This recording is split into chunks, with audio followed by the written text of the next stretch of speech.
Hey lovelies, Lisa here with a bit of an update on one of my favorite things in the universe, Frankie Albano's 1968 recoloring of Pamela Colman Smith's, oh, that's a little, it's a little piece of this box, Pamela Colman Smith's artwork in what has come to be known as the Albano-Waite.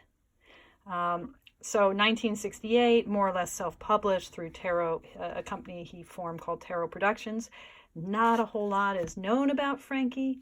And although you'll notice this registered trademark and then this copyright information below, because Frankie Albano seems to have disappeared after the early 70s, Stuart Kaplan was able to begin making a facsimile edition of his deck.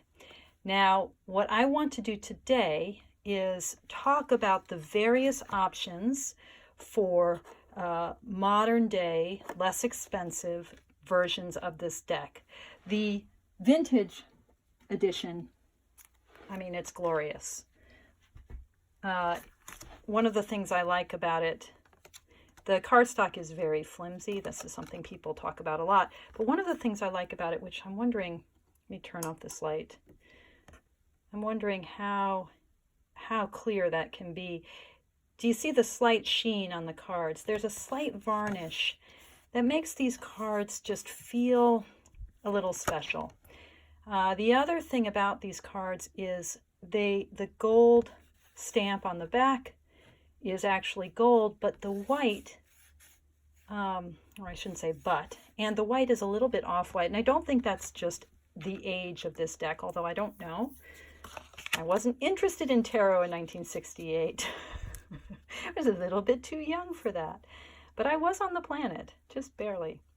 And, you know, the colors, right? The colors. Some of the coloring is not so clean and tidy.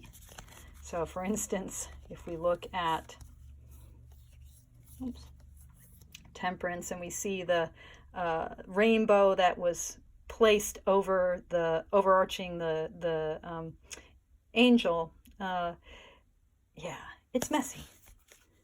This deck is not by any means impeccably executed, but it's coloring, the greens of the greens, the lavender of the pentacle quartz, the orange in the background of the wands, the pinks in the king and queen of wands, that light blue, the deeper blue in the swords quartz, and then the contrasts in a card like the 10. I mean, it's the coloring that makes this deck what it is. And so the question is, can one find a modern version of the deck that will give us that same coloration? Now, in a previous video, I explored this deck. This is the 1991 Belgium printed version of the deck by US Games. And if you can't find a vintage version of the deck, a truly vintage version, the Belgium print has its merits. The cardstock is pretty nice. The white, at least, and again, I got this on the secondary market. I did not buy this in 91. I think that I don't know, but I think that the white here, which is off-white, is like the off-white in the deck that Frankie produced in 1991. The colors are not the same. We can see that most clearly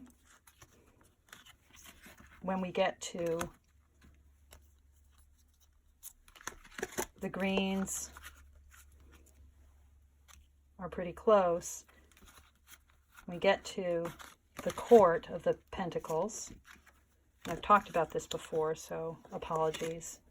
We see this shift toward the gray, which is a little inexplicable. It's a little bit hard to understand how that gray shift happens, why the gray shift happens. And then when we get into the oranges here, it's a little more subtle. You can see it in the flesh tone of the hand, and you can see it in the smoke, the cloud. It seems that in the US Games facsimile, there's just an increase in saturation. So the colors are darker, or the saturation is more intense, which on the one hand creates, if you look at the blue of the ocean here, it creates an intensification. Again, this is the Belgian early 90s printing. This is the original 1968 printing. It intensifies some of the colors. There's a little bit more contrast perhaps, but it also makes the deck muddier. And we see some of that muddiness in things like the fonts, or in the sort of increase of muddy mottledness in backgrounds, if you can see the difference there and there. But even the original Frankie Albano-Waite, even that one is a little muddy. This is not an impeccably produced deck. So look at Pixie's sigil, her autograph here. You know, it's even in the original, you can tell that Frankie himself was working probably with not the best technology. This was, you know, pre-digital age. And so he's doing his best to capture the sharpness of an image through the available technology. But see again here, this is the Belgian, this is the original 1968. See how everything's darker. And perhaps there's, in certain ways, more contrast, more saturation in the colors, but that results in some of the kind of vividness being lost. Now, I had high hopes for the most recent US Games version of the deck. Someone had, at US Games, I'd asked if they were doing printing in China now. The reply came back, no, we're not, but the Italian version of the deck that now exists has pretty nice cardstock, and is, according to the folks at US Games, is perhaps their best edition of the Albano-Waite to date. And I will say that the cardstock is pretty darn nice. It's still slightly glossy. So this is the new version, bought from Amazon just last week, printed in Italy. This is the printed in Belgium 1991 version, and you might be able to see, I don't know that I can clarify this. I believe that the Italian one is just a tad heavier, thicker, but the decks are about the same height. Now, what I will say is that we have had a drop in quality. The 2019 is just not as nice as the 1991. We see that in, again, a kind of intensification of saturation that makes the colors, that shifts the color tone. We also see it in a shift in the backing from this off-white to a stark white.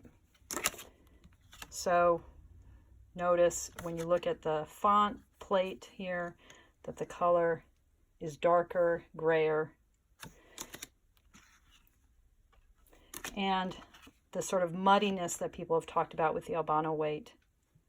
If you see how fuzzy the font is, that has not been fixed. A saturation that darkens the images but doesn't in any way offer an overall improvement of the images. And then when we get to the pentacles, the green, by rendering it darker, we move away from that lime green that's so distinctive. The grays become more gray-brown.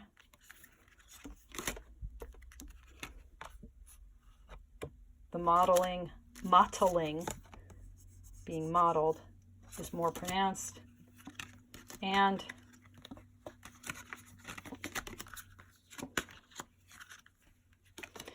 when we get to the Pentacles Court,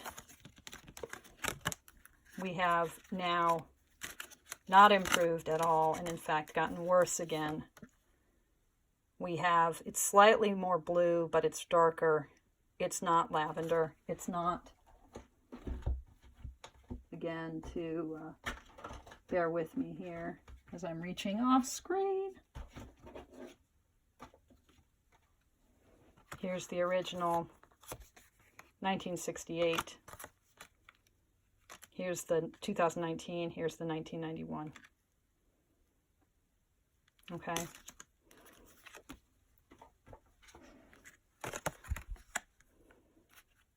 It's probably in the Pentacles court that the Albano-Waite offers its most distinctive kind of contribution to the history of the Waite-Smith. And it's also in the Pentacles court that we see the biggest failing in the facsimiles. It's like here, you know, there's a shift. You can see almost a conscious effort to shift toward more purple by intensifying the colors. But what's lost is the sensitivity and subtleness of the violet in the original. And then I think in the wands, that's where I get really sad. I mean, I expect the Pentacles courts to be screwy, but it's in the wands that we see how this increase in saturation actually really renders things muddy. The orange here has really lost its vibrancy. And so, yeah, the cardstock is improved. The cardstock is at least as good as the 91 Carta Mundi Belgian deck, but the coloration is not as good. So this is the contrast and comparison. You can see it even with these, the title card, between 91, 2019. Okay, there's one more option, and this is something that I didn't know anything about until the YouTuber Annalisa Bastiani mentioned something in a comment to my last Albano-Waite video, and I was so excited. And that was a reference to a German edition of an Introduction to Tarot by Moewig, that's the publisher, and with a book by, sorry, I'm keeping everything straight. Okay, with a book by someone named Robert Berg. And that name, I don't know if that's a German, I mean, it looks like an American name, but this is a German guidebook. And it's just a general introduction to tarot, but the illustration is through the Albano-Waite. So this is out of print, but it is findable. You can find copies of this for not a huge amount of money, either by going to Abe Books or by going to the German website for Amazon and buying it used. Because, when did this come out? I'm trying to remember. 2011? Not that long ago. Now you have to be careful because it's easy to find really, really cheap copies of this book. 1999. Okay, 1999? I thought it was later. That's the ISBN.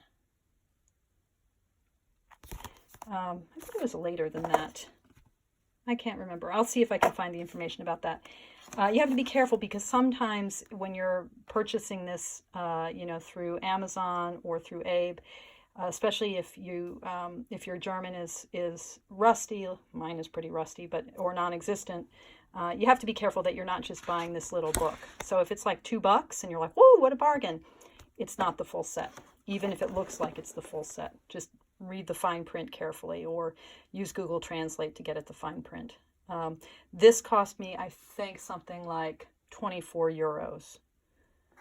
And then shipping was another, the whole thing was about 35 bucks to get this. Okay, so here we are with the Moewig edition of the Albano-Waite. And it is, again, even slightly thicker. You can tell that it's based on US Games, right? It's quoting the US Games copyright, 1987, published by Carta Mundi. So it's using the US Games copyright, but the cardstock is slightly thicker, a little less slick and glossy, a little more white. So that's a problem from my perspective. The off-white seems truer to the original, but cardstock is improved. And I would say overall, the color is similar, very similar, but slightly improved. Ever so slightly. Where I see it the most,